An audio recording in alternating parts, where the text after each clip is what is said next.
this? Marahas na mura ni Chrissy nang bigla siyang gumewang sakay ng kanyang big bike. Nilingon niya ang mga kalaban na humahabol sa kanya. Itinaas niya ang kamay saka nagpaputok sa mga kalaban na sakay ng mga sasakyan na nasa kanyang likuran. Sunod-sunod ang pinakawalan niyang pagpapaputok hanggang sa nawala ng balanse at humarang sa daan. That's what you get! Napangisi siya nang makita yon at saka pinaharurot ang kanyang motor. Akala niya tapos na.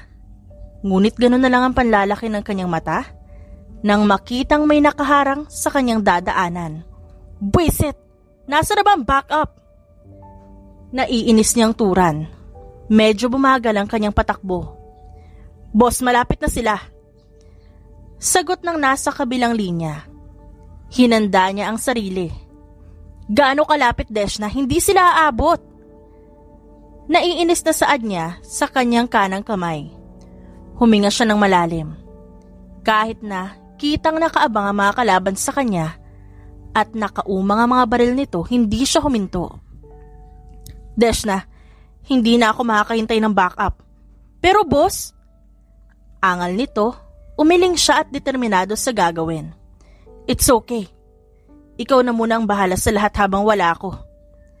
Matapos sabihin yun, pinatay niya ang tawag. Dire-diretso ang kanyang pagmamaneho.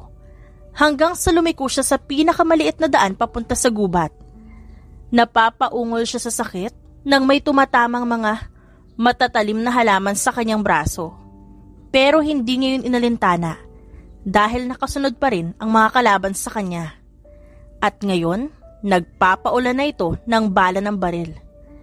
Napaigik siya nang matamaan siya sa kanyang tagiliran, maging ang kanyang balikat. Nang lingunin niya ang mga kalaban, nakita niyang bumibilis ang paghabol nito sa kanya.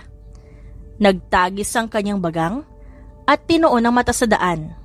Ngunit nasa kanyang pagharap ay sumalubong sa kanya ang bangin. Huli na nang makapagpreno siya. Kaya naman nahulog siya dito at hindi na alam kung ano pang sumunod na nangyari dahil nawalan siya ng malay nang tumama ang kanyang katawan sa tubig dagat. Anton, kumain ka na at nakapagluto na ako. Tawag ni Corazon sa anak na si Anton na nagsasalansa ng mga kagamitang panlaot sa dagat. Sige ho, Nay. Tatapusin ko lang ho ito. Sagot ni Anton sa ina bago nagpatuloy sa ginagawa. Matapos magtanghalian, nagpasya si Anton na pumasyal sa dagat. Oh, saan ka pupunta? Masyado pang maaga para pumalaot, anak. Bungad ng kanyang ina habang nagpapaypay. Papasya lang ho ako sandali. Hindi na masakit sa balat ang araw, kaya gusto ko hong mamasyal sana muna. Sagot niya sa ina. Tumango naman ito at hinayaan na siya. O siya, sige, mag-iingat ka. Saad ng kanyang ina at saka naman siya naghanda para umalis.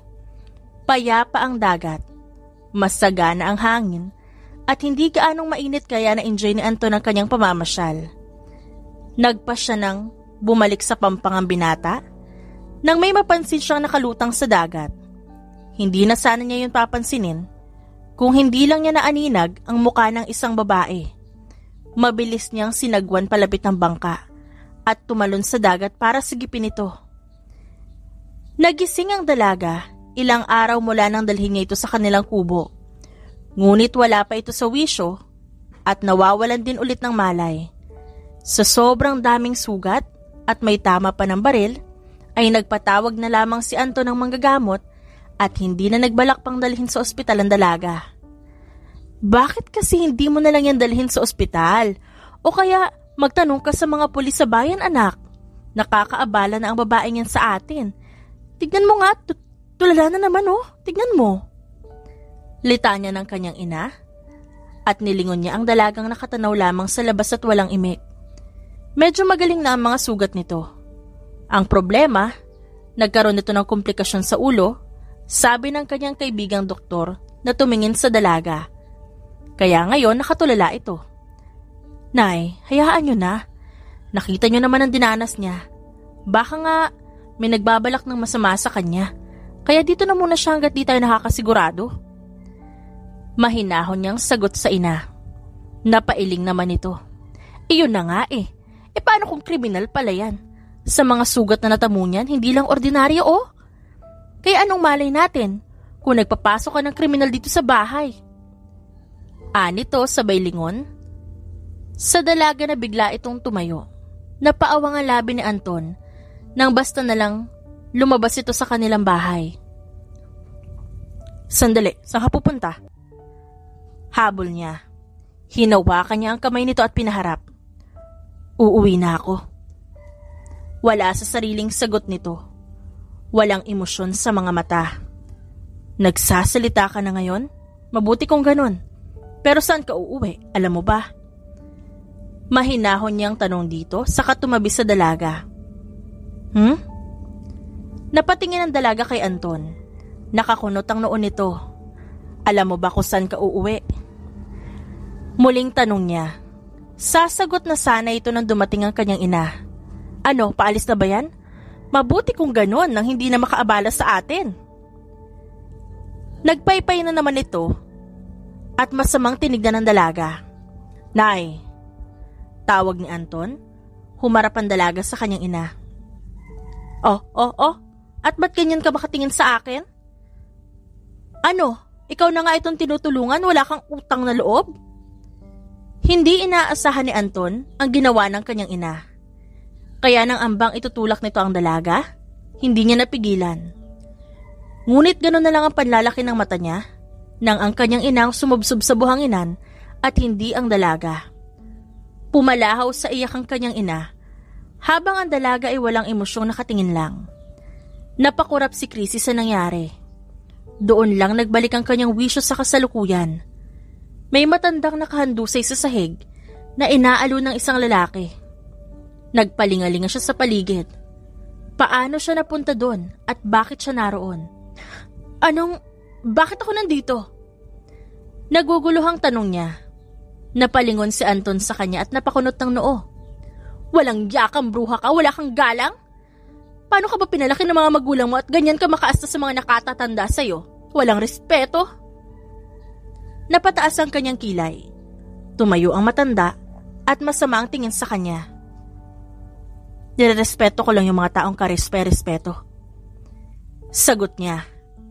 Ambang susugod dito nang pigilan ni Anton ang kanyang ina. Nay, tama na, pumasok na tayo sa loob at mag-usap. Dinala ni Anton ang ina sa kubo at naiwan si Chrissy. Pasensya ka na kay nanay. Nilingon ni Chrissy ang lalaki. Nangunot ang noo niya at napabuntong hininga. Ikaw ba ang sumagip sa akin? Nakataas ang kilay na tanong niya. Tumango ang lalaki at nagabot ng kamay. Ako nga pala si Anton. Anong pangalan mo? Maliit na ngumiti si Anton at bahagyang napatikim. Chrissy. Hindi niya tinanggap ang kamay na alok nito at itinoon niya ang kanyang mata sa dagat.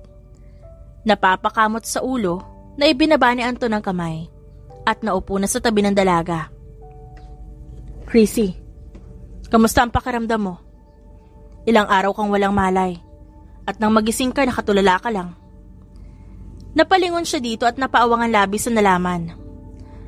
Nagkaroon ng konting problema sa ulo mo dahil na rin siguro sa natamo mong mga sugat at ang pagkakahulog mo sa dagat. Nasabi ng doktor na maaaring nahulog ka sa dagat. Marami kang pasa na nagpapatunay nun. Kaya yun ang sinabi niyang dahilan. Napatango na lamang siya. Napahawak sa kanyang noong meron pang benda. Salamat sa pagliligtas mo sa akin. Tumango si Anton at maliit na ngumiti. Now what? Naiinis siyang napaupo sa kama nang mapag-isa siya. Ilang araw na ba ako dito? Ngayong maayos na ang kanyang pakiramdam at bumalik na siya sa wisyo, kailangan niya nang makabalik. Siguradong pinaghahanap na siya ng kanyang pamilya ngayon at ayaw niya mag-alala pa ang mga ito sa kanya, lalo na ang kanyang mga magulang. Paano ako makakaalis sa lugar na to? Napalingon si Anton sa tanong ng dalaga. May parte dito na nagpapanik. Parang kinakausap ang sarili. Humarap ito sa kanya. Anton, sa tingin mo paano ako makakaalis sa lugar na to? Determinado nitong tanong sa kanya. Hindi ka pa pwedeng umalis. Hindi pa masyadong magaling ang sugat mo. Umiiling niyang sagot. Lumapit naman si Chrissy at itinaas pa ang damit para ipakita ang tama sa kanyang tagiliran. Magaling na ako, tingnan mo. Kaya ko na ang sarili ko. Tumalikod lamang ang lalaki. Napakagatlabi naman si Chrissy. Ano ba ang gusto mo? Reward dahil sa pagkakaligtas mo sa akin? May bibigay ko lang yon kung makakabalik na ako sa amin. Kaya sabihin mo na paano ako makakaalis dito? Pakiusap niya. Napabuntong hininga si Anton at nilingon ng labas. May paparating na bagyo. Kaya mahihirapan kung papalaot ngayon. At katulad ng sabi ko, hindi ka pa magaling. Kaya manatili ka muna dito. Kapag magaling ka na kahit mabagyo, dadaling kita sa bayan. Sagot ni Anton bago siya iniwan sa sala. Walang nagawa si Chrissy. Nakita nga niyang madilim sa labas kahit magtatanghali pa lang. Pero kailangan ko na umuwi. Marahas na nagpakawala siya ng buntong hininga. Pumihit paalis nang biglang sumulpot si Corazon at nakangisi ito. Ang creepy mo. Alam mo ba yon? Gusto mo na umalis, di ba? Nakapamewang nitong tanong. Napakunot ang kanyang noo sa ugali nito ngayon at hindi siya sinisigawan. Oo, bakit? Nakapamewang siya na hinarap nito at namaypay ulit. Ako maghahatid sa iyo sa bayan. Sisiguraduhin kong tuluyan ka nang mawawala sa landas namin ng anak ko. Hindi maganda ang pakiramdam ko sa tuwing nakikita kita. Kaya kailangan mo nang umalis dito sa lalong madaling panahon. Naningkit ang mga mata nito kaya natawa siya. Madali lang ho yan. Pumikit kayo para hindi niyo ako nakikita. At tungkol sa offer mo ikaw magdadala sa akin sa bayan, no thanks. Gusto ko, ang anak mo ang maghatid sa akin doon. Hindi pwede! Napaawang ang labi niya sa reaksyon nito. Kitang-kita ang galit sa mukha ng matanda. Ako ang maghahatid sa iyo kaya halika na! Nagulat na lang si Chrissy nang hablutin nito ang kanyang kamay at kinaladkad siya palabas. Teka! Bitawan mo nga ako! Pigil niya. Hindi nakinig ang matanda kaya napilitan siyang gumawa ng sariling paraan para makawala. Habang hawak ang braso nito, mabilis niyang inikot ang katawan kaya siya nabitawan nito. Walang yaka talagang babae ka? Nang gagalaitin nitong sigaw. Nanlilisik ang mga mata at gustong sugurin sana siya nang marinig nila ang boses ni Anton. Ano nangyayari dito? Lumapit si Anton, napaayos naman ng tayo si Corazon habang masama pa rin ang tingin sa kanya. Wala, nakikipagpatintero lang ang nanay mo. Nakangisi niyang sagot. Napataas ang kilay ng binata dahil sa sagot niya. Nay? Nagtatanong ang mga mata nito sa ina. Peke naman itong umiti. Wala anak, pumasok na tayo sa loob. Naunang pumasok si Corazon kaya naiwan silang dalawa. Anong ginawa mo kay nanay? Masama ang tingin, iginawad sa kanya ni Anton. Napatda siya at napairap. Wala akong ginagawa. Bakit hindi ang nanay mo ang tanungin mo? Humarap na lang siya sa dagat. Bumuntong hininga si Anton at tumayo sa kanyang likod. Chrissy, alam kong hindi kayo magkasundo ni nanay. At sana, wag nang umabot pa na magkakapisikalan kayo. Mababa ang boses na saad ng binata. Siya itong lumalapit sa akin. At pwede ba? Wag akong pagsabihan mo. Yang nanay mong parang aswang. Wala nang ginawa kundi pansinin ako kahit wala naman akong ginagawa. Sa sumunod na araw, nakatunghay sa bintana si Chrissy. Napairap siya sa hangin nang magkatinginan sila ni Anton. Nakahubad baro ang lalaki at may dalang timba ng tubig. Nakangisi itong nakatingin. Sasamaan niya na sana ito ng tingin nang biglang humarang si Corazon. Anong tinitingnan mo dyan? Tumulong ka sa mga gawain, abat nakikitira ka na lang dito? Huwag kang umastang, Reyna. Umingo siya at tumayo. Bumuntong hininga bago kumilos. Nang matapos ang hapunan, pumuslit si Chrissy at nagpuntang dalampasigan at naglakad-lakad. Ilang araw na siyang naroon at mabibilang lang ang mga taong paroon at parito. Hindi na niya maramdaman ang mga sugat niya sa katawan Kaya sigurado siyang magaling na to. Ngunit sa nagdaang araw, napapansin niya mga sandaling natutulala siyang nakatingin kay Anton. Ilang beses niyang pinagsabihan ng sarili na hindi siya mahuhulog sa lalaki. Wala akong panahon para dyan. Kaya kung ano man ang nararamdaman ko, wala to. Face lang to. Dahil nananatili ako dito at siya lang ang lalaking nakikita ko.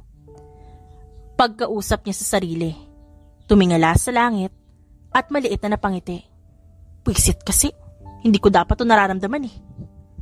Anong hindi mo dapat nararamdaman? Malakas na napasinghap si Chrissy nang biglang lumitaw sa kanyang gilid si Anton.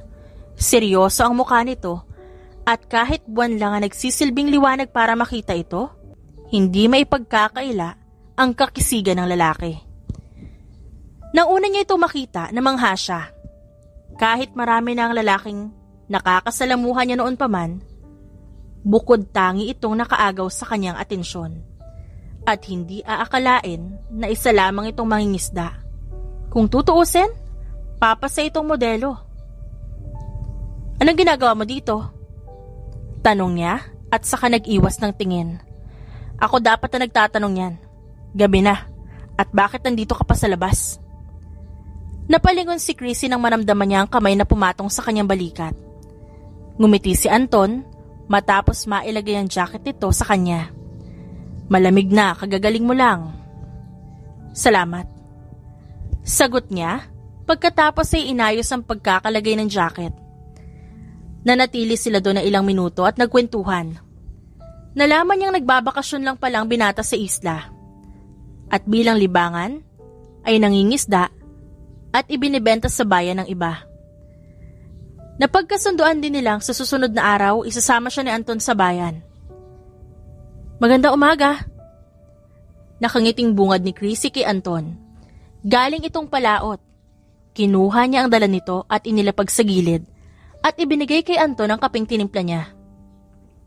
Ang aga mo nagising ngayon ah. Nakangiting tumango si Chrissy. Umikot at ipinakita kay Anton ang kanyang suot.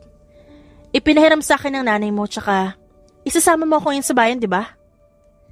Natawa si Anton sa nalaman. Naupo naman si Chrissy sa kanyang harapan. Wala bang sinabi si nanay sa'yo na ipahiram niya ang damit na yan? Nangingiting tanong niya at napanguso naman si Chrissy. Siyempre nagbunga nga muna, as if naman, akala ko nga magbabait na eh. Napailing lang si Chrissy at naalala kung paano siya bungangaan ni Corazon bago ibigay ang damit. O ayan, pasalamat ka at may hindi ako nasusuot na duster. Alam kong dadalhin ka ng anak ko sa bayan at sinasabi ko sa'yo huwag kang magpapabili ng kung ano-ano ha. Dagdag gastos na nga ang pagpapalamon sa'yo dito, huwag mo nang dagdagan pa. Mahabang litanya nito sa kanya. Lihim na lang siyang umirap.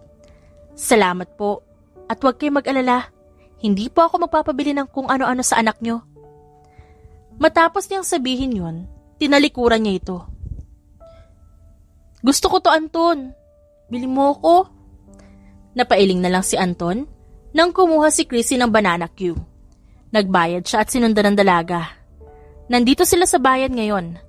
Akala niya maiilang si Chrissy o hindi kaya makakaramdam ng kakaiba. Pero kabaliktaran ang nangyari. Walang pakialam itong naglalakad at tumitingin-tingin sa paligid. Kapag may nagugustuhan, ipinapabili sa kanya. Hindi niya namalayan na nakangiti na lang siya habang nakatingin sa dalaga. Napagod ako. Napaupo si Chrissy at inunat ang mga paa dahil nangangalay na yon. Paano hindi ka mapapagod? Halos nalibot natin ang palengke. Ngayon ka lang ba nakapunta sa isang palengke? Naupo na rin si Anton sa kanyang tabi. Kinuha nito ang kanyang paa at pinatong sa kandungan nito. Napatikim na lang siya at hinayaan ng lalaki. Napakagat labi at pilit tinatago ang ngiti. Hinilot ni Anton ang kanyang paa habang kumakain siya ng fishball. May telepono ba dito? Kailangan kong tumawag sa amin. Baka nag-aalala na yung pamilya ko. Saad niya. Napaangat naman ang tingin si Anton sa kanya. Ngumunguya siyang tinignan ng kaharap. Hanggang sa umangat ang kamay nito at may inalis sa gilid ng kanyang labi. Meron, sasamahan kita mamaya. Napatango na lamang si Chrissy at iniwas ang kanyang tingin. Hello? Bungad niya nang may sumagot. Nailayo niya ang telepono sa tenga nang magsalita ang nasa kabilang linya. Kung sino ka man, wag ngayon at baka mapatay kita at pasabugin ko yung bungo mo. Napabuntong hininga si Chrissy. Naiiling na ibinalik ang telepono sa kanyang tenga saka nagsalita. Deshna. Tawag niya. Hindi ito sumagot at ibinaba ang tawag. Napaawa nga labi niya sa ginawa nito. Napapikit siya, saka nag-dial ulit ng numero. Nang may sumagot, mabilis siyang nagsalita bago pa ito makapagsalita. Deshna Martinez! Mariing pagtawag niya sa buong pangalan ng kanyang kanang kamay. Ha? Boss? Boss! Boss, ikaw ba yan? Hindi makapaniwalang saad nito. Bahagya siyang natawa nang pumalahaw si Deshna. Boss! Deshna, tumigil ka nga. Buhay pa ako. Makaiyak ka dyan, parang pinaglalamayan na ako.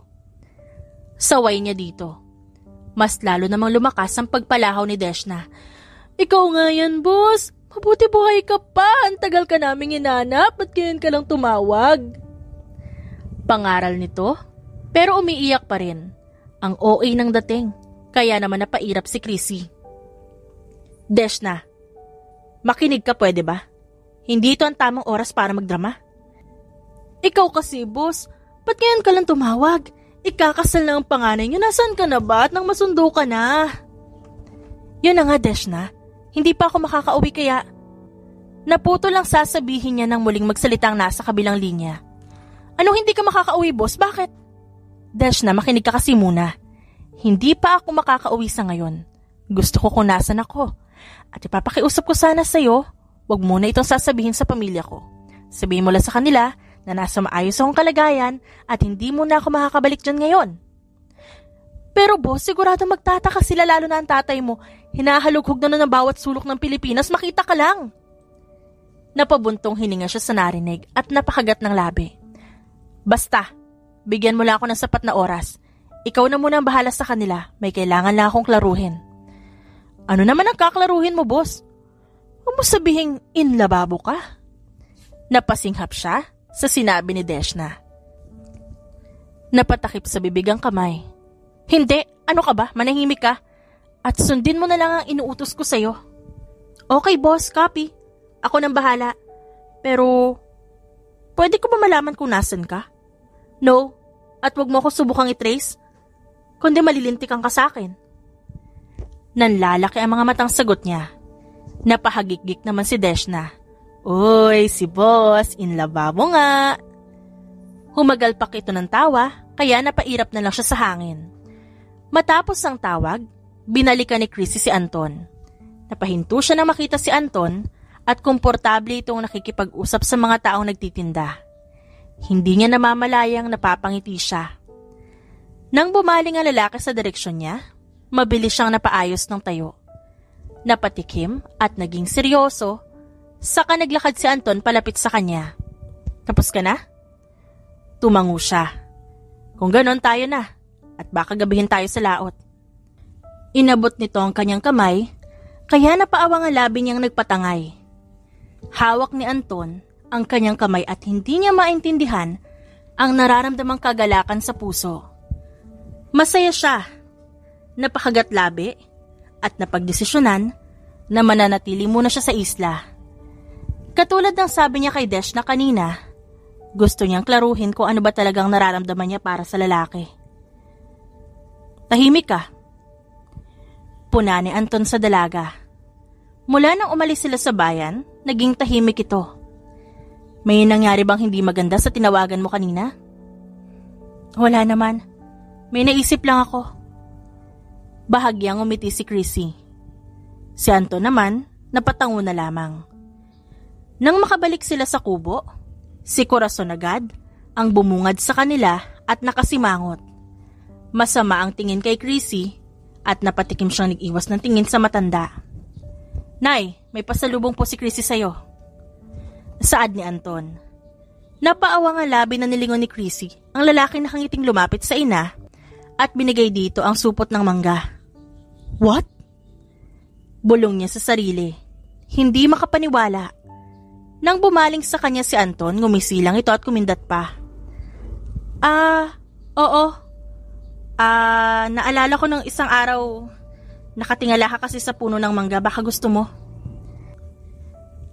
Nakangiting palusot niya. Imbis na magpasalamat, ay ibinagsak ni Corazon ang supot sa mesa. At ano akala mo sa akin? Hindi ko kailangan ng anuman galing sa'yo. Matapos sabihin yon, tumalikod na ito at umalis. Nang mawala ang matanda, masama ang tinging iginawad niya kay Anton. Napapakamot ito sa ulo, saka nag-iwas ng tingin. Bakit mo kasi sinabi na sa akin galing yon? Alam mo naman na kumukulo palagi ang dugo sa akin ng nanay mo. Umirap siya at tinalikuran ng binata at dumiretso sa kwarto. Kinabukasan maaga siyang nagising. Narinig niya kasi kagabi na pumalaot si Anton at gusto niyang maranasan na pumunta sa tabing dagat at hintayin ng lalaki. Sa kanyang paglabas ng kwarto, nakasalubong niya si Corazon. Nagkatinginan sila. Masama ang timpla nito at inirapan lang siya bago nilagpasan. Ang attitude talaga? Wala naman akong ginagawa sa kanya. Aniya sa sarili, saka binagtas ang daan papuntang dalampasigan. Madilim pa at tanging buwan na lang ang naging ilaw niya para makita ang daan. Napangiti siya, napapikit at nilanghap ang sariwang hangin. Dahil sa trabaho, nakakalimutan na niya ang ganitong pakiramdam. Ang kapayapaan. Yung wala siyang ibang iisipin. Na baka, mamaya lang, may kalaban na palang nakasunod sa kanya. Gusto niya dito. Kaya nagdesisyon siyang manatili na muna. Kakausapin niya din si Anton tungkol sa kanyang pananatili. Naglakad siya nang makitang may paparating na sasakyang pandagat. Hahakbang na sana nang biglang sumulpot si Corazon. At saan ka pupunta? Dito ka lang at huwag kang lalapit sa anak ko. Banta nito. Napakurap na lang siya at umiling. Lalapit ako kay Anton kung kailan ko gusto. Ano ba problema mo sa akin? Wala naman akong ginagawang masama. Napangisi lang ito sa kanamewang. Makita ko lang ang mukha mo? Hindi na kita gusto para sa anak ko. Hindi ka nararapat kay Anton. Kaya kung ano man ang nararamdaman mo para sa kanya, itigil mo na. Hindi kita gusto para sa anak ko. Napatawa siya sa sinabi ni Corazon. Masama ang tingin nito sa kanya. Huwag ka mag-alala. Hindi din kita gusto. At sa gugustuhin ni Anton, bakit hindi natin siya tanungin? Abat, walang gusto sa'yo ang anak ko. Hindi ka naman kagandahan. At lalong hindi siya magkakagusto sa isang kriminal. Napasinghap siya sa huling sinabi nito. Naikuyom niya ang kamao sa kangumisi. Paano ka nakakasiguro na kriminal ako? May ebidensya ka? Napaatras si Corazon, nakaramdam ng takot, nang makitang mukhang papatay ang kanyang ekspresyon. Hindi pa ba sapat ang pruweba? Nang makita kanya sa laot na duguan at puno ng sugat? Taas noong sagot nito at napataas ang kilay. Huwag kang mag-alala. Kung totoo ang hinuha mo, ikaw ang uunahin ko. Para naman, masatisfy ang curiosity mo. Ngumisi siya at inilapit ang mukha dito. Kriminal ka talaga!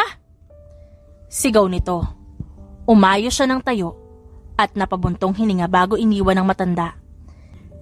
Isa lamang yun sa mga naging engkwentro nila ni Corazon. At hindi talaga siya titigilan hanggat hindi nasusunod ang gusto nito. Merienda. Napalingon si Anton kay Chrissy. Inabot nito ang banana cue sa kanya. Ikaw nagluto nito? Namamanghang tanong niya. Ngumuso ang dalaga at tumango. Salamat. Nagpatulong ako kay Elma niyan. Mukhang successful naman at sana magustuhan mo. Naupo sa kanyang tabi ang dalaga at napangiti siyang kumagat. Masarap, pwede na. Nakangiting sagot niya habang ninunguya ang pagkain. Nagliwanag naman ang mukha ng kaharap. Talaga? Sakto lang ang luto? Tumango siya at kumagat muli. Hindi niya sinabing hindi pa masyadong luto ang loob. Inabot ni Chrissy sa kanya ang juice. Kumuha din ito ng banana cue at kumain. Habang nagkukwentuhan, Hindi niya maiwasan na mamangha sa dalaga. Nasabi na rin ni Chrissy ang balak niyang pananatili sa isla at pabor yun kay Anton. Gusto pa niyang makasama ang dalaga at hindi man niya aminin sa sarili, nagugustuhan niya na ito. Marami na siyang nakilala at nakasalamuhang mga babae noong nasa Maynila pa siya. Maski ang mga babaeng inirereto sa kanya ng ina. Ngunit bukod tangi talaga itong nagustuhan niya. Lumipas sa mga araw hanggang sa naging buwan, nagkamabutihan si Anton at Chrissy. Nanligaw ang binata sa kanya at sinagot niya rin pagkatapos ng isang buwan na paliligaw nito. Ngunit hindi rin maiwasan na may bitter na tao na palaging nakaabang at gusto siyang siraan kay Anton. Katulad na lang ngayon, naiiling siyang nakatingin kay Anton at Corazon. Nakita ko nga kung sino-sinong lalaki ang kinakausap. Tapos palaging sumasama sa bayan kay Elma. Anong malay natin kung anong ginagawa niya doon? Litanya ni Corazon at namaypay pa ito at naiiling. Nay, napag-usapan na natin to. Nobya ko si Chrissy. At sana respetuhin mo na lang. Wala siyang ginagawang masama. Ang pagkakausap niya sa lalaki, natural lang yun. Tinatanong siya kaya sumasagot. At umiiwas naman siya kapag alam niyang hindi makakabuti. At ang pagsama niya kay Elma sa bayan, namamasya lang sila doon. Nay, alam ko hindi mo siya gusto pero sana respetuhin niyo ang gusto ko.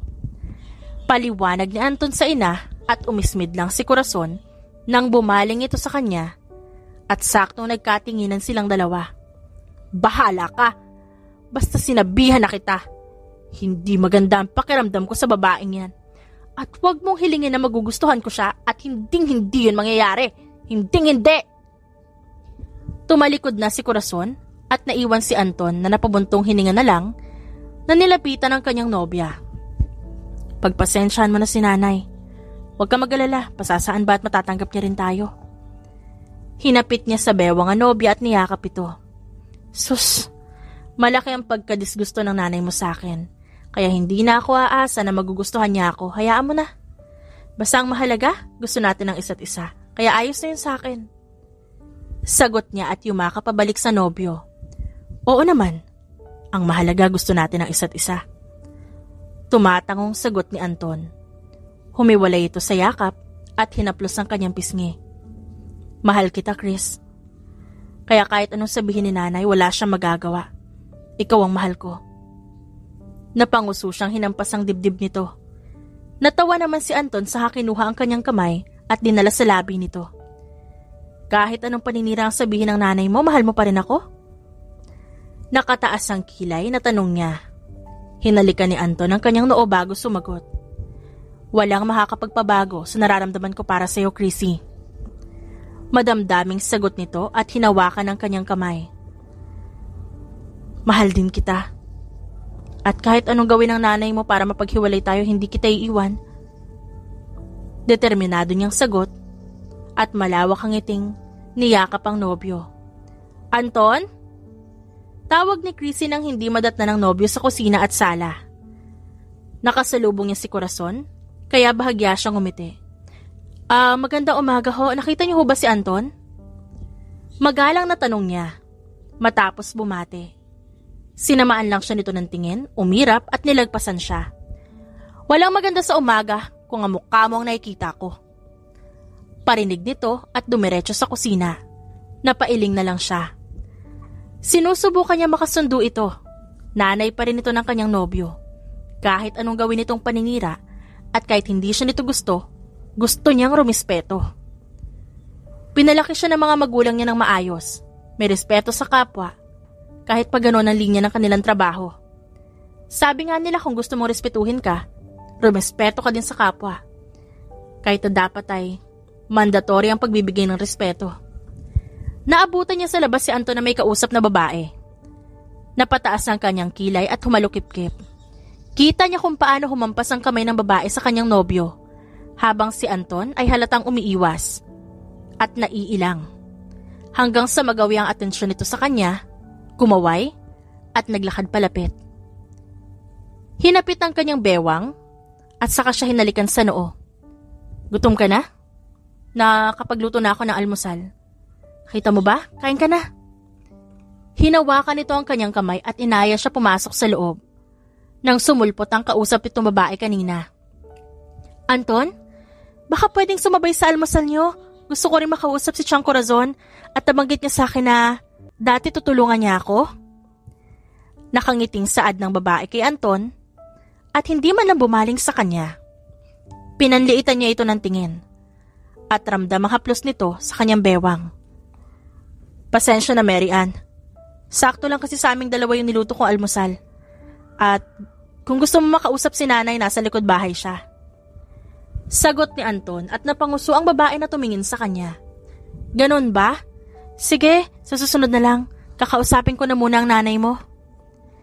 Baling ulit nito kay Anton at nakangiti na ulit. Tara na mahal, kumain na tayo. Muling pag-aaya ni Anton sa kanya.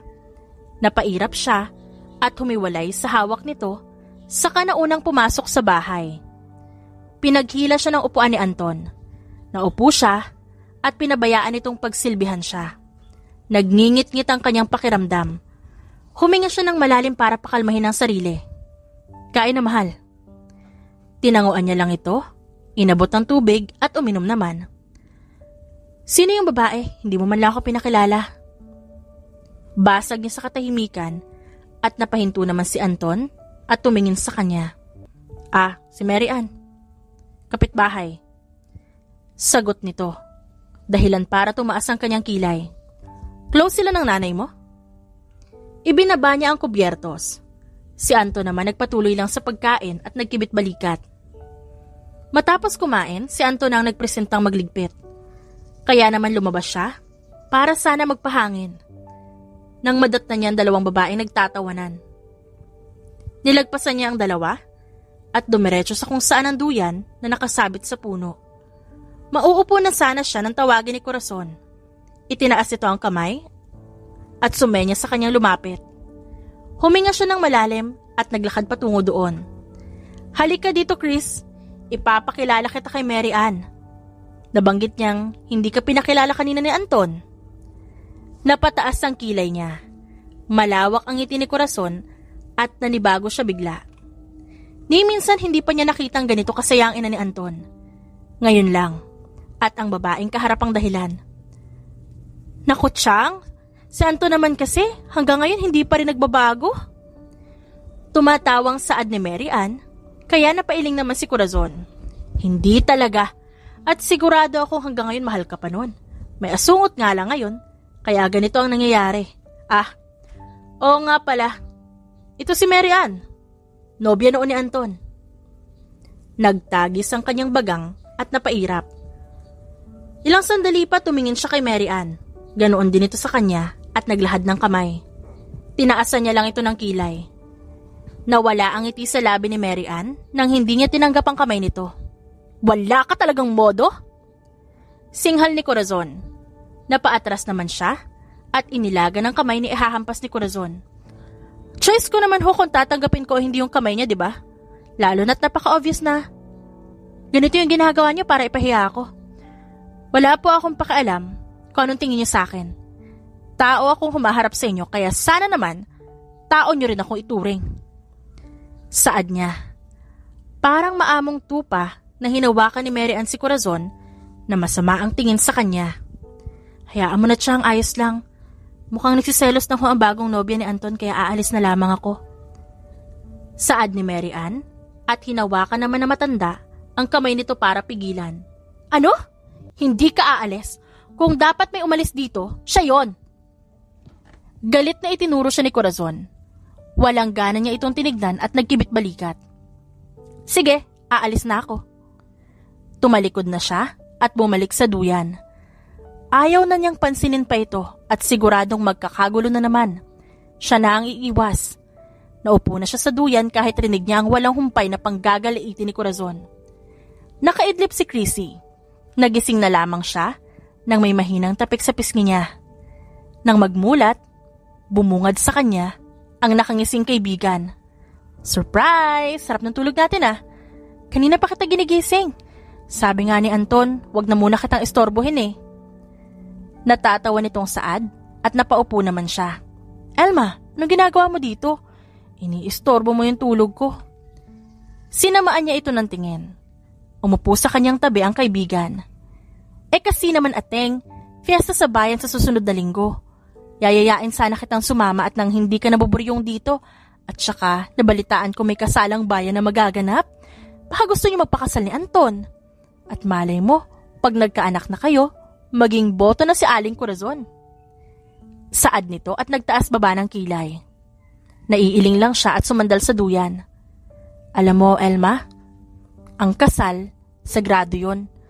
Tsaka ano naman connect ang pagkakaroon ng anak sa pagtanggap sa akin ng matandang hukluban na yun? Kasi naman, baka naghahanap lang yan ng apo. Malay mo, diba? Kasi ganun yung napapanood ko sa TV. Sagot ng kaibigan at napapalakpak pang hinarap siya. Hindi mangyayari yun. At saka anong kasalang sinasabi mo? Hindi pa nagpo-propose si Anton. Saka hindi ko alam kung handa na siya. Ibang usapan ng kasal, Elma. Sagrado yun. At malabong mangyari sa ngayon, lalo na at kontra ang nanay niya. Hay nako, change topic na nga lang. Sama ka sa akin sa bayan, mamasyal tayo at magsisimba. Pagkatapos mamiesta tayo, may kaibigan akong taga ron. At nasabi ko na sa kanya isasama kita. Pwede mo rin isama si Anton, wag lang ang nanay ha? Pabulong ang huling tinura ni Elma at lumapit pa sa kanya para walang makarinig. Sabay silang napahagikgik at napairap. Mahal, sa kagaling. Salubong ni Anton at agad na pumulupot ang kamay nito sa kanyang bewang. Kasama ko si Elma.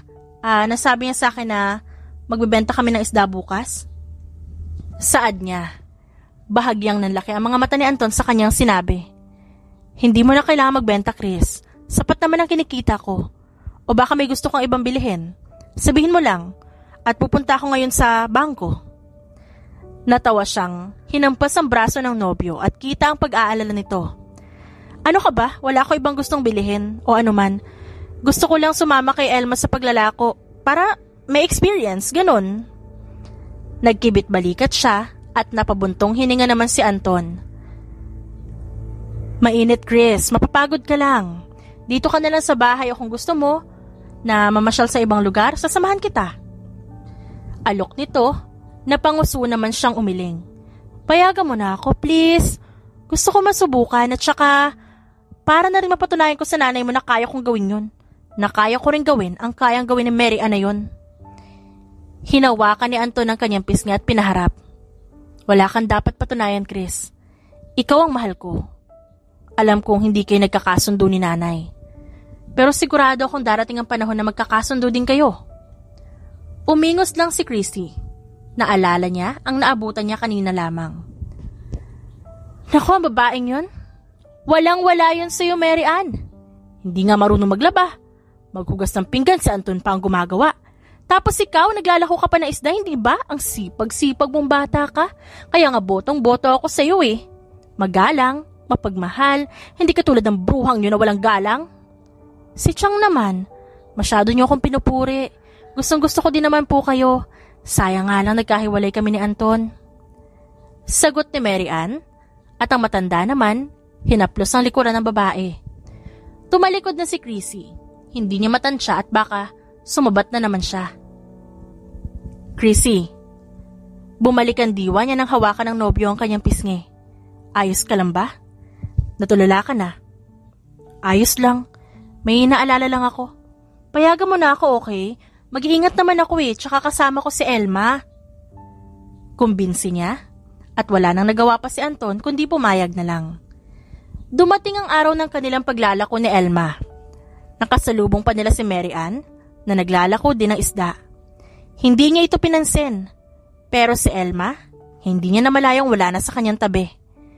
Nakita na lang niyang kinakausap nito si Mary Ann na nakayuko na sa hiya. Marami na din na nakatingin. Bumuntong hininga siya at lumapit para awatin ang kaibigan. Elma, wala akong alam sa sinasabi mo. Si Chang Corazon ang sadya ko palagi doon at hindi si Anton. Saad ni Mary Ann. Pilit na iniiwasan si Elma.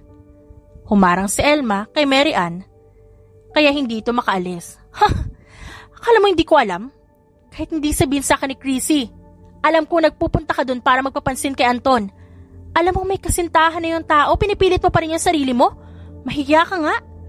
Kasi ang naalala ko ikaw nang iwan kay Anton, di ba? Para sumama sa matandang mayaman tapos ngayon babalik ka? At sisirain ang relasyon na meron siya? Silang dalawa na kaibigan ko? Elma, halika na, tama na yan. Awat niya sa kaibigan. Hinawakan ang kamay nito at inilayo. Nilingon niya si Mary Ann. Nakita niya kung paano ito tumakbo at umiiyak. Napabuntong hininga siya at binitiwan ang kamay ni Elma na makalayo sila. Hindi mo na dapat pag ginawa yun. At ano? Hahayaan mo na lang na maagaw sa'yo si Anton. Naku, kilala ko yung babaeng yun. Matapos niyang iwan si Anton dati, ngayon babalik siya na parang wala nangyari? Halika na. Sabi na lang niya at nagpatuloy na sa paglalako.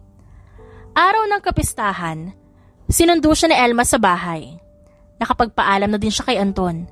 Si Corazon naman masama ang tingin sa kanya, katulad ng palagi nitong ginagawa na namamaypay. Susunod ako mamaya, tatapusin ko lang to. Saad ni Anton, tinutukoy ang pag-aayos ng lambat na pampalaot. Tumango siya. O sige, sunod ka. Sabi ko naman kasi sa'yo natutulungan na lang kita eh. Hindi na. Ihahatid ko rin si nanay sa kaibigan niya mamaya, kaya isasabay ko na. Susunod na lang ako mamaya at ipapasyal kita. Matapos ay hinalikan siya sa labi. Gumanti siya ng halik. Hindi sana sila bibitaw kung hindi lang nakarinig ng malakas sa pagtikim. Nang lingunin, pag-irap ni Corazon ang kanyang nakita.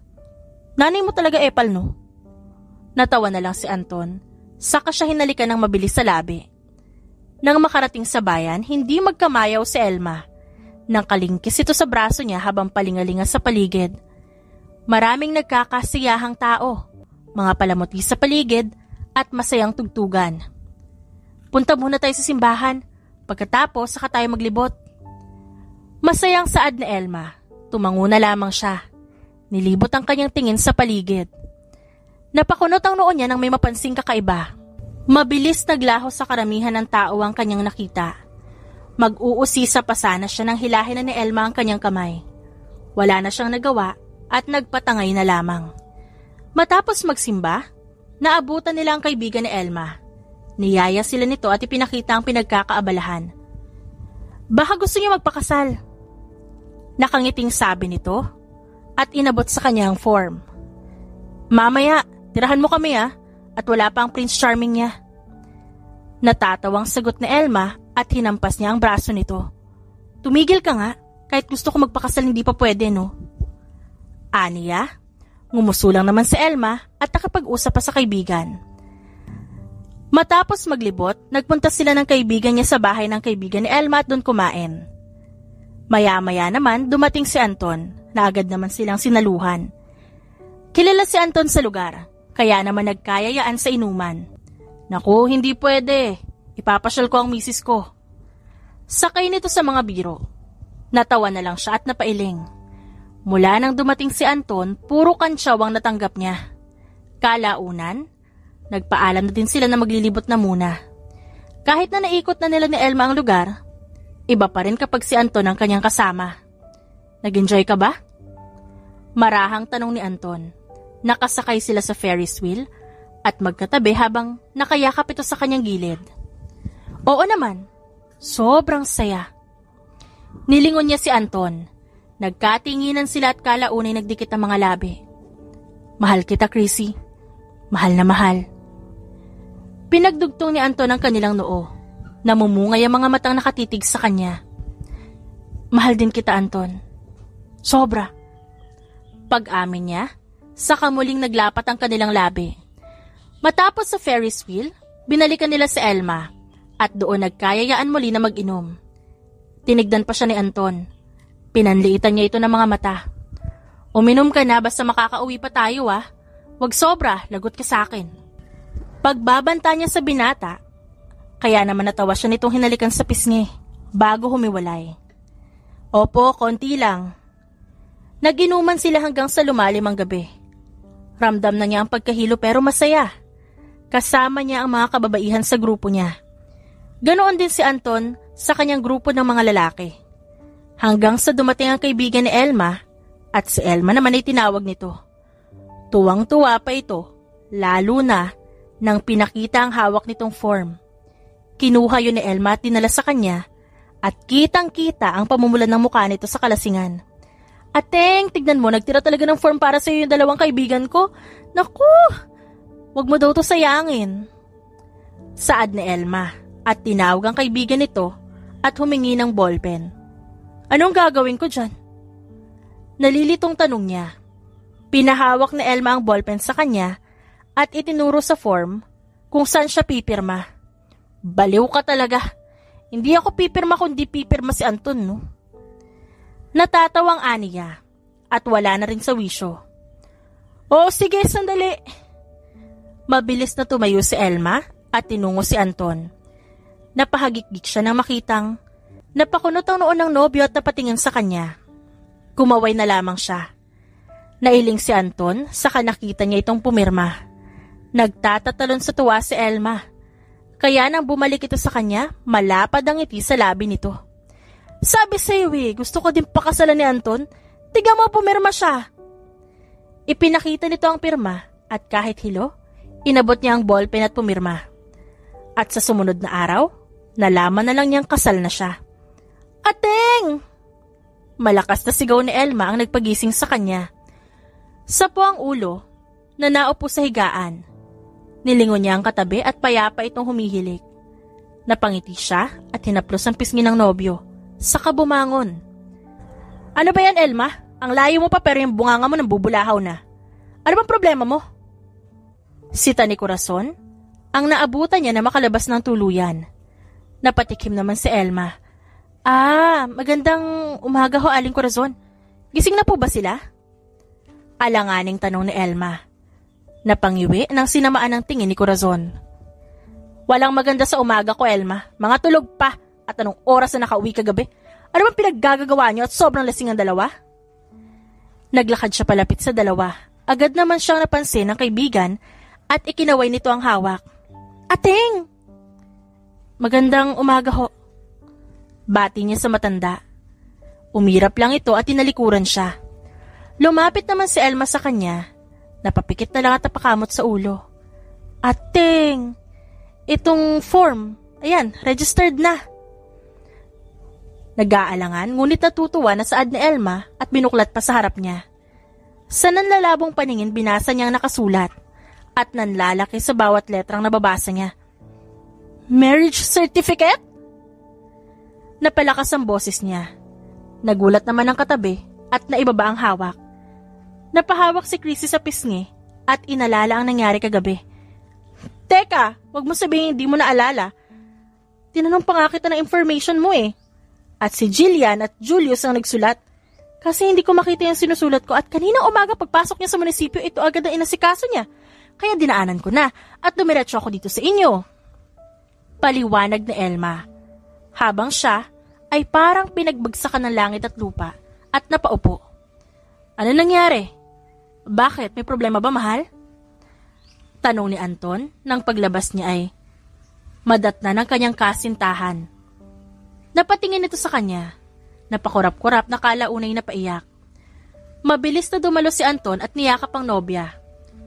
Bakit, ano bang problema? Ito. Huwag mo sabihing pati ikaw hindi mo maalala, ha? Ilang beses pa kitang tinanong kagabi. Tuwang-tuwa ka pa nga. Kahit nakainom ako, naalala ko pa kung ano na pag-usapan natin bago ka pumirma. Saad ni Elma at inilahad ang hawak kay Anton. Tinignan niya ito. Napaawang ang labis na nabasa. Saka napatikim at hinalikan ang ulo ni Chrissy na tulala pa rin. Iniwan sila ni Elma, kaya nang mapag-isa ay hinarap niya ang kasintahan. Nagsisisi ka ba? Napaangat ang tingin ni Chrissy kay Anton. Umiling siya. Hindi, Anton. Mahal kita at hindi ako nagsisisi na nagpakasal sa'yo. Iniisip ko lang ang mga magulang ko. Siguradong magagalit si tatay kapag nalaman niya nagpakasal ako nang hindi nagpapaalam. Niyakap siya muli ni Anton. Mahal kita, Chris, at haharapin ko ang tatay mo. At huwag kang mag-alala, magpapakasal tayo ulit at sisiguraduhin kong magiging maayos ang lahat. Pasensya ka na at hindi man lang ako nakapag-propose ng maayos. Pero gusto ko malaman mo na gusto kita maging asawa. Pumirma ako kasi gusto ko. At hindi dahil sa impluwensya ng alak. Naging maayos ang kanilang pagsasamang mag-asawa. At ngayon, mas lalong naging mas ayaw sa kanya ni Corazon. Nang malaman nito ang kanilang kasal, nagwala ito at umalis. Nang bumalik ay galit pa rin ito. Hindi sila pinapansin at masama lang ang tingin ginagawad sa kanila. Nasa bayan si Chrissy at naglalako ng isda, kasama si Elma. Malapit nang maubos ang isda nila at pagkasunduan na sabay kumain. Nang dumating si Anton, kasama ang nobyo ni Elma na si Remy, ay sabay na silang nagpunta sa karinderya at sabay na kumain. Ninang ako ha, naku siguradong maganda o kaya gwapo magiging anak niyo. Saad ni Elma habang umunguya. Natawa naman si Chrissy at hinaplos ang may umbok niyang tiyan. Habang ang kamay ni Anton ay nasa kanyang balikat. Nalaman nila na nito lang nagdadalang tao siya. Oo naman no, ikaw pa ba? Nakangising sagot niya at natawa na lamang sa huli. Matapos kumain ay naglakad-lakad na muna sila. Masayang nagkukwentuhan nang may mahagip ang kanyang mata. Nitong nakaraang buwan palagi niyang napapansin na may nakatingin sa kanya. Ramdam niya yun sa tuwing nagpupunta sila sa bayan. At ngayon, nakita na naman niya ang taong palaging nakikita niya sa tuwing nakakaramdam siya ng kakaiba.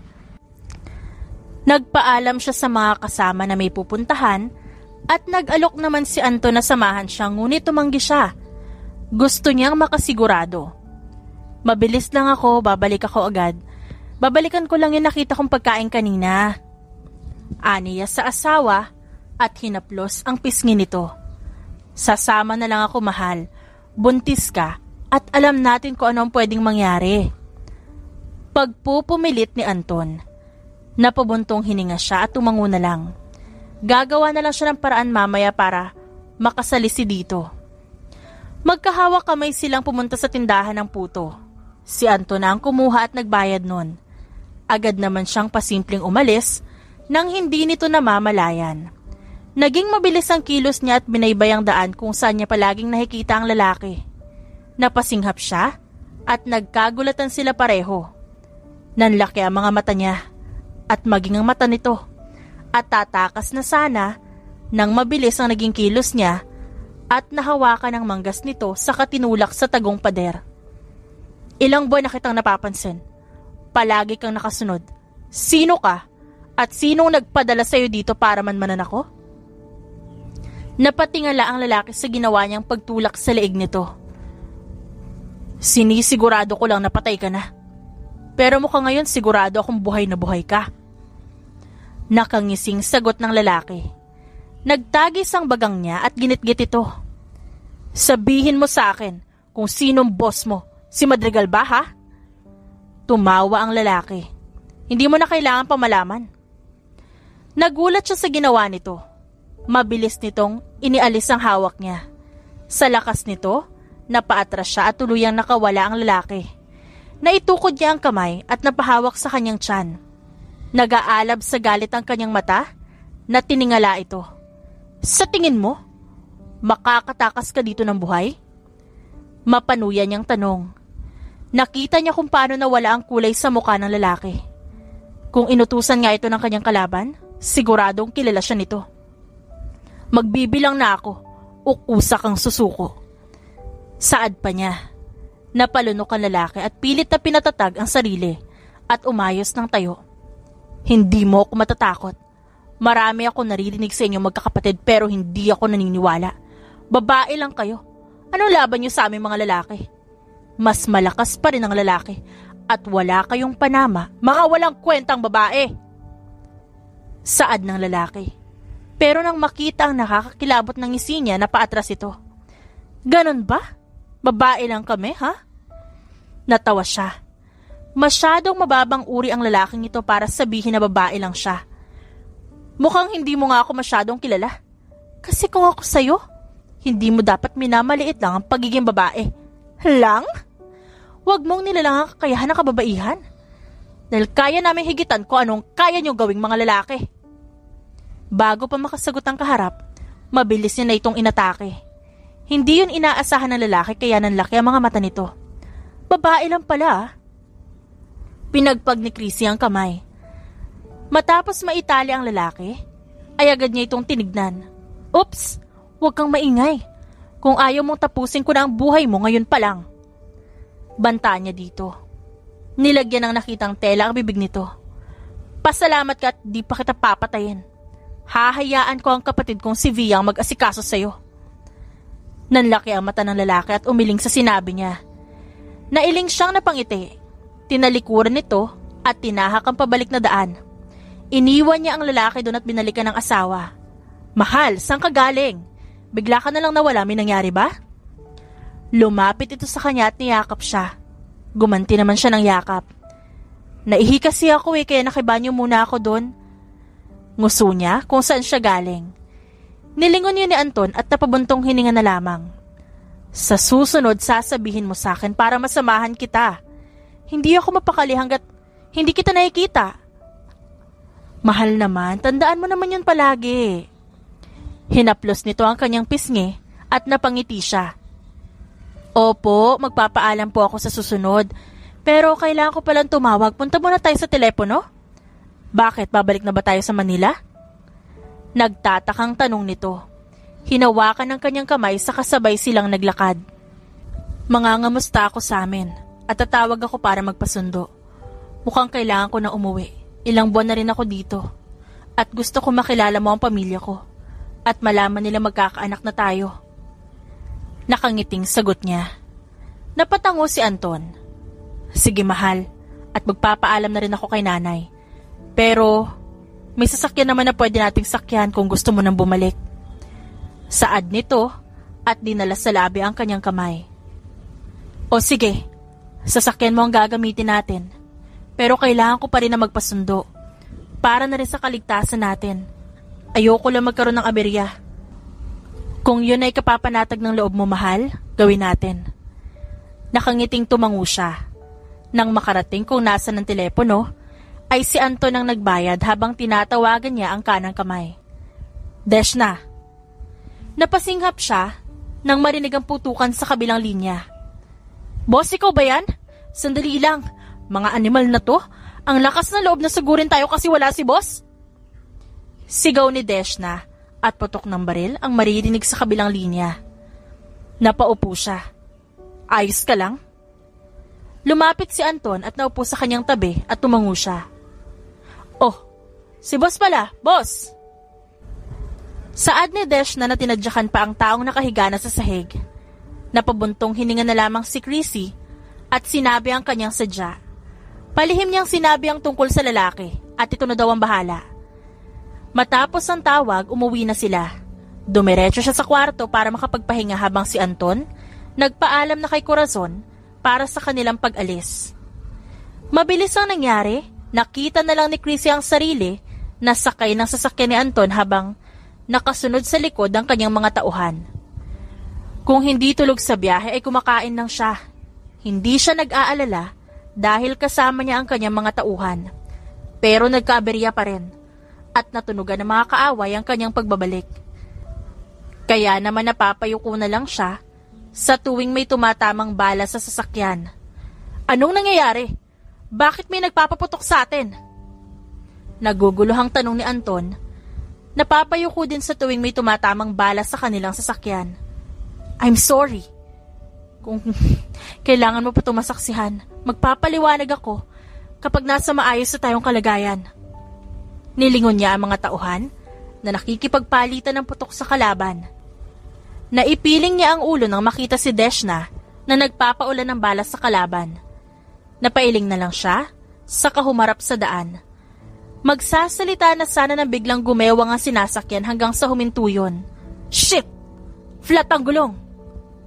Ani Anton at natatarantang pilit pinapaandar pa rin ang sasakyan. Kumalma ka mahal, hayaan mo na. Hindi pwede! Kailangan nating makaalis dito. Hindi ko kakayanin. Kapag may nangyaring hindi maganda sa inyo mag-ina, shit! Hinampas ni Anton ang manibela. Hinawakan niya ang braso nito at pilit pinapakalma. Pero, sino nga ba ang kakalma kung nasa bingit ka ng kamatayan? Siya lang naman. Sanay na siya sa ganitong tagpo. Ilang beses niya nang naiwasan si kamatayan At ngayon kasama niya pa ang asawa. "Boss!" Sabay silang nagulat at napatingin sa labas nang biglang lumitaw si Deshna. Binuksan niya ang bintana pero pinigilan siya ni Anton. "Sandali, wag mong bubuksan!" Sigaw nito. Napangiti siyang nilingon si Deshna at sinenyasan sa kahinarapang asawa na hindi mapakali.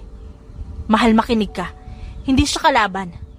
Kakampi siya at kailangan natin makaalis dito. Magtiwala ka sa akin, okay?" Nalilito man, tumango pa rin si Anton. Ngumiti siya at binuksan na ang pinto. Mabilis naman na umalalay si Deshna, saka may dumating na sasakyan. Si Anton ay nilapitan ng kanyang mga tauhan at mabilis na lumapit sa kanya na makalabas. "Mauna na kayo, boss. Kami na bahala dito." Tumango na lamang siya sa sinabi ni Deshna. Tabi silang nakaupo ni Anton sa backseat. "Let's go, Enrico." Utos niya sa driver. Tumango ito sa nagmaneho. Nilingon niya ang asawa ng pisilin nito ang kanyang kamay. Kita pa rin ang kalituhan sa muka. "Magiging maayos din ang lahat at sasabihin ko sa iyo ang lahat na gusto mong malaman, mahal, pero wag muna ngayon."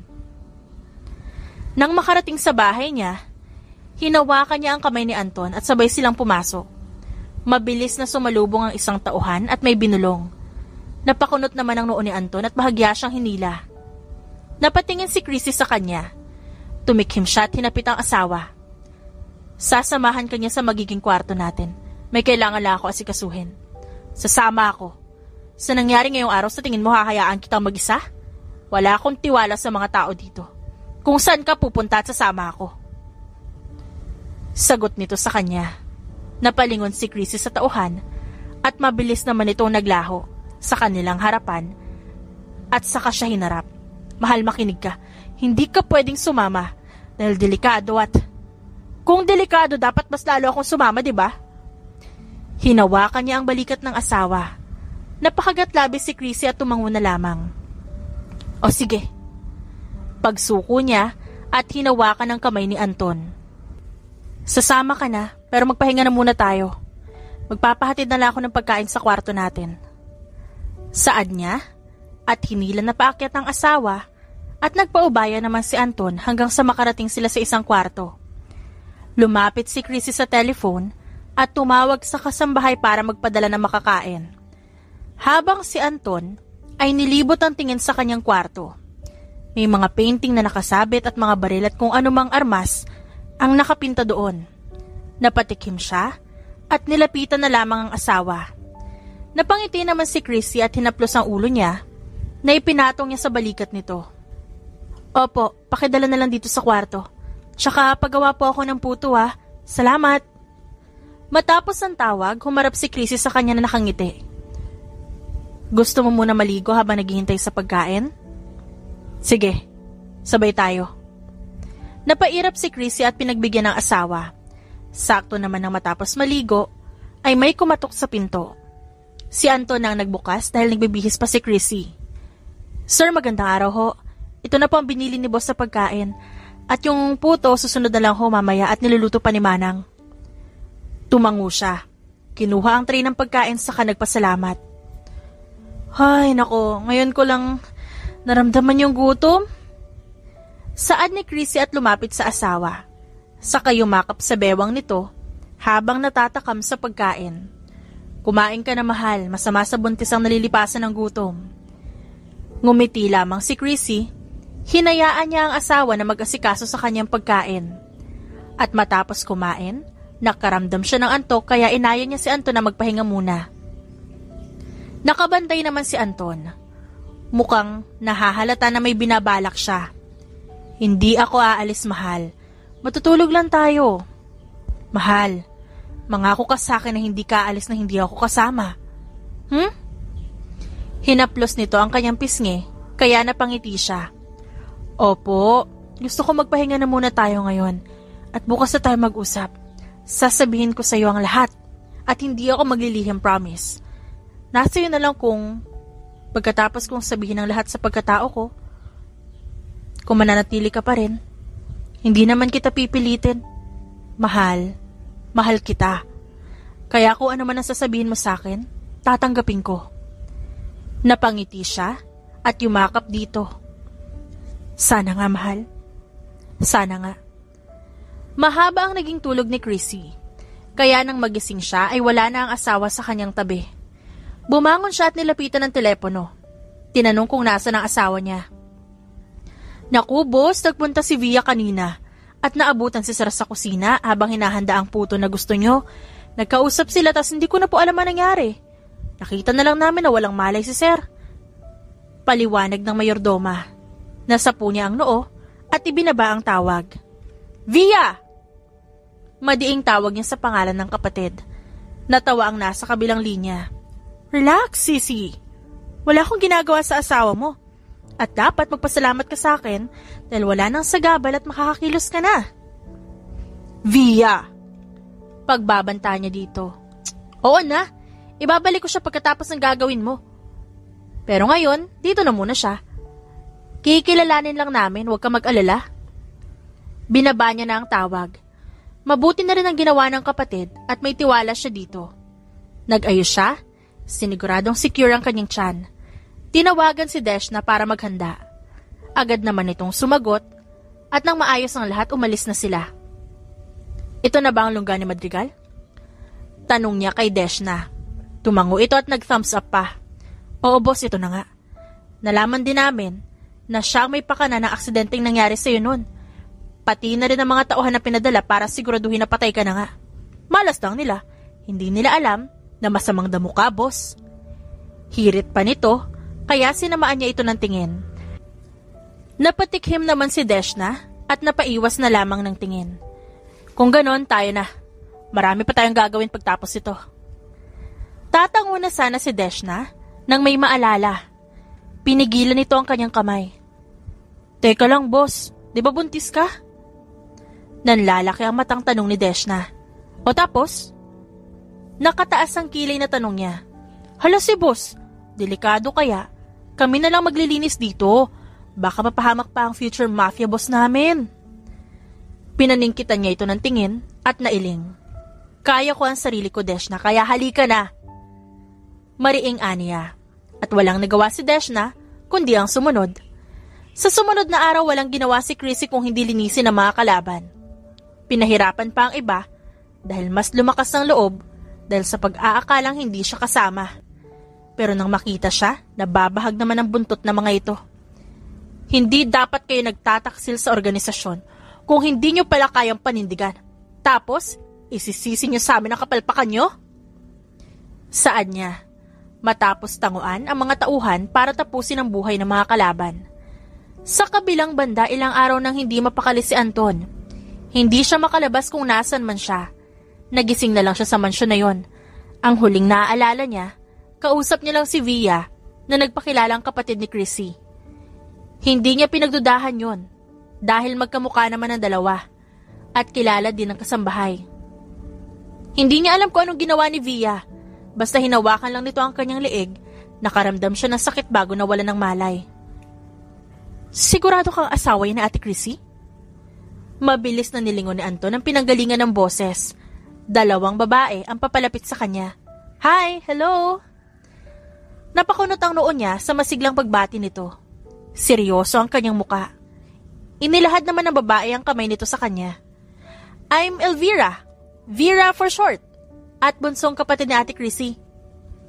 Nakangiting ani Vera. Umayos siya ng tayo at tinanggap ang kamay nito. Anton Cabral. Asawa ko na Ate Chrissy mo. Sagot niya. Napapalakpak si Vera at si Nico ang katabi. Nakilala mo na ang Ate Via ko. Ito naman si Ate Nadine. Pero, Ninita talaga ang pangalan niya. Bulong nito sa tunay na pangalan ng kapatid. Napaigik sa sakit si Vera nang sikuhin ng kapatid at sinamaan ng tingin. Asawa ka ng ate namin. Tanggap po ba kung ano siya? At nangangakong hindi siya iiwan? Walang emosyong tanong ni Nadine at walang pag-aalinlangan na tumango siya. Mahal ko si Chrissy kahit ano pang malaman ko tungkol sa kanya kaya sabihin niyo na kung nasan siya, buntis ang asawa ko at nag-aalala ako sa mag-ina ko. Nagkatinginan na magkapatid. Napatikim naman si Vera at si Nico ang katabi na si Nico rin siya. Ayoko, ikaw magsabi. Nagturoan na ang dalawa kung sinong magsasalita sa kanila. Malakas siyang tumikim, kaya tumigil ang mga ito at napatingin sa kanya. Bago mo malaman kung nasa ng kapatid namin, may kailangan ka munang malaman. Nakataas ang noong saad ni Vera at siniko naman ang katabi. Ikaw na kasi magsabi, bunso ako dito no? Tapos uutusan niyo ako? Reklamo ni Vera at naupo sa sofa. Huminga ng malalim si Chrissy. Inihanda niya ang sarili. Nasabi na sa kanya ng kapatid na ito na mismo ang nagsabi ng totoong pagkatao niya kay Anton. Nag-aalangan siyang pumasok sa bahay nila. Kinakabahan siya. Nagpatuloy siya sa paglalakad papasok, kuyom ang labi at kamao. Hinanda niya ang sarili kung ano man ang magiging desisyon ni Anton. Napakunot ang noo niya. Nang walang maabutan sa sala, ang sabi ni Vera ay nasa sala ang mga ito at hinihintay siya. Pero walang tao roon. Pumunta siya sa kusina at naabutan ng kasambahay doon na nag-aayos sa pagkain. Ate, nasa na mga tao dito? Ay boss, nandito ka na pala. Nasa garden po sila, pumunta na lang po kayo doon. Nakangiting sagot nito at tumango siya at tinungo ang garden. Nasa malapit na siya nang marinig niya ang boses na nanggagaling doon. Rinig pa niya ang boses ng bunsong kapatid. Nang makalapit, napahinto siya at hinanap ang asawa. Napahinga siya ng malalim na makitang kausap nito ang kanyang tatay. Napaawang ang labi niya nang lumingon si Anton. Saglit itong natigilan at kalaunay ngumiti saka lumapit sa kanya. Mahal, nandito ka na. Hinalikan nito ang kanyang pisngi saka siya niyakap. Nabato siya at hindi makagalaw. Humiwalay sa yakap si Anton at nakangiting hinawakan ng kanyang kamay sa kahinila. Halika mahal, nakilala ko na ang buong pamilya mo at huwag kang mag-alala. Hindi naman ako masyadong nag-isa. Konti lang, saka nakakatakot pala talaga ang tatay mo. Natatawang saad nito. Ngunit ang hindi niya inaasahan ay mamamangha siya dito. Hindi rin siya nakasagot hanggang sa makalapit na kung nasa ng kanyang pamilya. Mabilis na lumapit ang kanyang nanay at hinalikan siya sa pisngi at niyakap. Naku, napakabait itong asawa mo anak. Teka, naging maayos ka naman diba? Wala kang ibang nararamdaman o masakit sa'yo. Ang sabi ni Desha sa akin, naging maayos naman ang clearing operation niyo. Maayos po ang lahat, Nay. Ayos lang po ako. Nakangiting sagot niya. Tumango ang ina sa kahinaplos ng kanyang buhok. Mabuti kung ganon. Ngayong madadagdagan na naman ang aking mga apo. Masayang saad ng kanyang ina. Matapos ang kanyang ina, lumapit din naman ang kanyang amang si Efren. Ayos ka lang? Tumango siya at niyakap ito. Natutuwa ako na kabalikan ng ligtas anak. Nang humiwalay sa ama, si Anton naman ang kanyang hinarap. Nakangiti lang ito at napanguso siya at lumapit sa kahinampasang dibdib ng asawa. Akala ko umalis ka na at iniwan kami ng anak mo. Natatawang niyakap siya ni Anton at hinalikan ang kanyang ulo sa kahumiwalay. Hinawakan nito ang kanyang magkabilang pisngi. Hinaplos at nakatingin sa kanya ng puno ng pagmamahal. Alam ko na ang lahat, mahal. At nandito ka pa rin. Naiiyak na sambit niya. Natawa lang si Anton kaya hinampas niya ang dibdib ng asawa. Sinabi ko na sa'yo kahit ano pang malaman ko, ikaw pa rin ang mahal ko. Oo nga. At yung angkan niyo kakaiba. Puno ng miyembro ng mafia. Isa kang mafia queen at may responsibilidad kang kailangang gampanan. Naiintindihan ko, mahal. Pero hindi sapat yun para iwan ko kayo ng anak natin. Mahal na mahal kita, Chrissy, maging sino ka man. Habang nagsasalita si Anton, hindi napigilan ni Chrissy na mapaiyak. Ang akala niya talaga iiwan siya ni Anton. Inilapit ni Anton ang labis sa kanya at hinalikan siya. Mahal na mahal din kita. Mahal, ikaw lang. Saad ni Anton matapos ang kanilang halik. Hinaplos niya ang umbok ng tiyan. Inilapat ni Anton ang isang kamay sa kanyang tiyan at humaplos. Maya-maya ay lumuhod, humalik at tumingala sa kanya. Napaawang ang kanyang labi. Nang maglabas si Anton ng singsing mula sa bulsa nito. Naitakip niya ang palad sa labi dahil hindi niya ito inaasahan. Talagang gulat na gulat siya. Chrissy? Mahal? Alam kong hindi naging maganda ang unang pagkikita natin. Pero alam kong nararamdaman mo. at pinapakita ko sa'yo na mahal kita at ikaw ang pinakamagandang nangyari sa buhay ko, kaya nagpapasalamat ako na ako ang nakakita sa'yo sa laot at hindi ibang tao. Ikaw na minahal ko. Alam kong hindi naging maganda ang kasal natin noon. Kaya ngayon, aalokin kita, Mrs. Chrissy Eganya Cabral. Will you marry me again? Tumango siya at kasabay ng kanyang pagtango, ang pagtulo ng kanyang luha. Yes, magpapakasal ako sa'yo kahit ilang beses pa. Ikaw lang ang gusto ko, Anton. Naluluhang isinuot ni Anton ang singsing sa kanya. Nagpalakpakan ng mga tao sa paligid, sumisigaw sa pagbati ang kanyang mga kapatid, habang magkayakap ang kanyang mga magulang nang malingunan niya. Tumayo si Anton matapos isuot ang singsing. Salamat mahal, mahal na mahal kita. Matapos sabihin yun, pinaglapat ni Anton ang kanilang labi. Nagkatinginan sila ni Anton at parehong nakangiti sa isa't isa. Dinala ni Anton ang kanyang kamay sa labi bago hawak kamay na lumabas ng simbahan.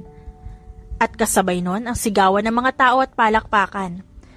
Mabuhay ang bagong kasal! Sigaw ni Vera. Samantala, Boss, ayos na ang lahat, pati ang eroplanong sasakyan niyo papunta ng isla. Saad ni Deshna. Tumango siya at sabay na nilapitan ni Anton at Chrissy ang mga magulang niya. Napag-usapan nilang babalik sila sa isla at doon manganganak. Hindi dumalo si Corazon kahit paanong gawin nilang pagpilit. Kaya naman, doon sila maninirahan na muna. Titiisin na lang niya ang kasungitan ng kanyang biyanan dahil wala naman na itong magagawa pa. Kasal na sila ni Anton at magkakaanak na. Nasa sasakyan sila nang biglang magkagulo at nagkabarilan. Kahit malaki na ang tiyan, lumabas si Chrissy at nakipagpalitan ng bala sa kalaban. Mahal, ano ka ba? Pumasok ka na sa loob, ako na bahala dito. Hanggang ngayon namamangha pa rin siya. Sa nakalipas na buwan, naging porsigido si Anton na matutong lumaban. At ngayon nga mahusay na ito. At ito na ang nakikipaglaban para sa kanya. Boss, kami nang bahala dito. Umalis na kayo. Baka dito pa kayo abutan ng panganganak niyan eh. Saad ni Deshna at hinila pa si Anton kung nasan siya. Natawa na lang si Chrissy. Ikaw nang bahala, Deshna. Alam mo na kung anong gagawin. Dahil sa sinabi niya, ngumisi si Deshna. Ako pa? Ang lakas sa loob yung sirain na magandang araw ng boss ko? Saad ni Deshna, pagkatapos ay niratrat ng bala ang mga kalaban. Napailing na lang si Chrissy. Sa kahinarap ang asawa. Tara na? Nakangiting aniya, tumango si Anton at hinalikan ng kanyang noo bago inutusan ng driver na umalis. Nako, umiiyak na naman yung batang yan. Wala nang ginawa ko hindi umiyak, nakakarindi na, mga malas. Malakas ang sigaw ni Corazon mula sa kusina. Napapuntong hininga na lang siya at kinarga ang anak na si Christine. Huwag mong papakinggan ng lola mo ha, hindi tayo malas. Ikaw kaya ang swerte sa buhay namin ng papa mo. Kausap niya sa anak. Tumahimik naman ito at nilalaro ang laway sa kanyang pisngi kaya natatawa siya. Oh, gising na pala ang baby Christine namin. Dumating si Anton at inilagay nito ang dala sa mesa at lumapit sa kanila. Kumusta ang naging lakad niyo? Malumanay niyang tanong sa asawa. Kinuha nito ang anak sa kanya. Maayos naman. Matatapos na ang tindahan natin at nakakuha na din ako ng permit para sa pangalawa. Sagot ni Anton habang sinasayaw ang anak. Napatango siya. Inayos ang kalat nilang mag-ina. Mula sa diaper, gatas at lampin. Napagdesisyon na nilang mag-asawa na magtayo ng tindahan sa bayan. At si Elma muna ang tatao doon. Dahil ayaw nilang bumalik sa Maynila, doon na muna sila kukuha ng ikabubuhay nila. Tatawagin ko lang si nanay para sabay na tayong kumain. Saad ni Anton. Tumango lang siya habang karga ang anak. Lumipas man ang panahon, nanatiling galit at nakadistansya si Corazon sa kanilang mag-ina. Ang sabi nga noon ni Elma, na magiging maganda ang pakikitungo ni Corazon sa kanya kapag nagkaroon sila ng anak ni Anton. Pero mukhang mas lumaki ang galit nito. Dahil kung makaiwas ay para bang may nakakahawa silang sakit. Bumuko din ito ng bahay at may kinakasama na. Kaya kahit papaano, nababawasan ang kanilang interaksyon. Hindi nga lang maiwasan minsan dahil sa bahay nila ito natutulog. kapag pumapalaot din ang partner nito. Nay, mag-usap nga tayo. Isang araw, hinarang niya si Corazon. Inirapan lang siya nito at nilagpasan, pero hindi siya pumayag at pinigilan nito sa kamay. Bitiwan mo nga ako! Bitaw sabi! Iwinaksi nito ang kanyang hawak, kaya nabitawan niya. Hanggang kailan ka ba magagalit sa akin? At pati sa ibang lugar sinisiraan mo ko. Galit niyang tanong. Napataas ang kilay ng kaharap at namaypay. Wala akong alam sa sinasabi mo. Talaga? Kasi hindi yan ang naririnig ko. At talagang hanggang ngayon inirereto mo pa rin si Anton kay Mary Ann? Mag-asawa na kami ni Anton. Asawa ko na siya at may mga anak na kami kaya parang awa mo na, tigilan mo na. Hindi ka ba napapagod pa ulit-ulit na lang? Tanggap kong galit kayo sa akin. Pero sana naman wag na umabot na maririnig pa ng mga anak ko at idamay pa sila. Matapos sabihin yun, tinalikuran niya ang biyanan at pumasok sa loob. Ilang taon na, pero ganoon pa rin ang pakikitungo nito sa kanya. Nang dumating si Anton, kinausap niya ito. Napabuntong hininga na lamang dahil sa pagkadismaya. Patawarin mo ako, mahal, wala akong magawa.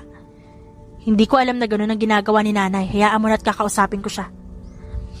Kahit ilang beses mong kausapin ang nanay mo, kung gano'n ang pananaw niya, wala pa ring mangyayari. Bumuntong hininga siya, na mewang na hinarap ang asawa. Uuwi na muna kami ng mga bata sa bahay, magpapalamig na muna ako. Mabilis na tumayo si Anton at nilapitan siya. Yumakap sa kanyang bewang. Sasama ako. Paano ang nanay mo? Nagkibit balikat naman ang asawa. Malaki na si nanay, kaya niya na ang sarili niya. Sagot ng asawa, kaya pareho silang natawa. Kaya kinabukasan bumiyahe sila kasama ang 3 anak na babae. Sabi nga ng nakakakilala sa kanya, ay nagmana siya sa nanay niya. Puro babae ang mga anak. Gusto man nilang sundan pa at baka magkalalaki pa. Hindi na sila sumubok pa. Sapat na sa kanila ang kanilang 3 prinsesa at nangangakong aalagaan at mamahalin. Lumipas man ang mga taon, nakayanan nila ang pagsubok na dumating sa buhay nila. Hindi humihingi ng tulong si Chrissy sa mga magulang at pansamantalang iniwan niya muna ang pagiging mafia queen. Habang nanatili sa isla, masaya at kontento siya. Hindi man maiwasan na punahin ng kanyang biyanan, ay hindi na lamang niya pinapansin. Iniisip niya na lamang ang kanyang mga anak at ang asawang mapagmahal at mapagkalinga sa kanilang mag-iina. Pero kapag sumusobra na, hindi siya nananahimik lamang sa tabi. Para ano pa? At tinawag siyang mafia queen kung magpapaapi lang siya. Hindi ba? The end. Thank you for listening to our wonderful stories daily. Maraming salamat sa walang sawang pagsuporta sa aming main channel na Rendell Tagalog Love Stories. Kayo ang dahilan kung bakit patuloy kami sa pagbibigay ng mga kwentong kinagigiliwan ng nakararami. At kung nais nyo na iba pang kwento, magtungo lang sa isa pa naming channel na The Rendell Stories Audiobook. Don't forget to subscribe at sama-sama tayong ma-entertain, kiligin, at makisaya. Maraming salamat po.